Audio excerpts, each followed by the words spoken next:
తెలంగాణ స్వరం ప్రేక్షకులకి నమస్కారం. మెట్పల్లి పట్టణంలోని బస్టాండ్ అవుట్ గేట్ వద్ద నూతనంగా నిర్మిస్తున్న కల్వర్టు పనులను కోరుట్ల ఎమ్మెల్యే డాక్టర్ కల్వకుంట్ల సంజయ్ పరిశీలించారు. ఈ సందర్భంగా మున్సిపల్ కమిషనర్ డిఈతో మాట్లాడిన ఎమ్మెల్యే డ్రైనేజ్ నిర్మాణంలో జరుగుతున్న లోపాలపై తీవ్ర అసంతృప్తి వ్యక్తం చేశారు.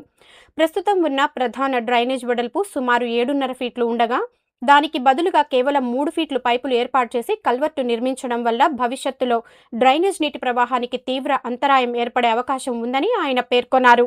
భారీ వర్షాల సమయంలో నీరు సక్రమంగా వెళ్లక ప్రజలు తీవ్ర ఇబ్బందులు ఎదుర్కోవాల్సి వస్తోందని అధికారుల్ని ప్రశ్నించారు.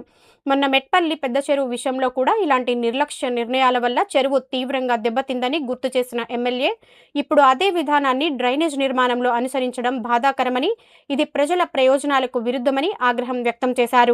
డ్రైనేజ్ సామర్థ్యాన్ని తగ్గించే విధంగా కాకుండా ప్రస్తుతం ఉన్న డ్రైనేజ్ వెడల్పుకు అనుగుణంగా పూర్తి స్థాయి పైపులు ఏర్పాటు చేసి అవసరమైతే నిర్మాణ ప్రణాళికను వెంటనే సవరించాలని అధికారులను ఎమ్మెల్యే డిమాండ్ చేశారు.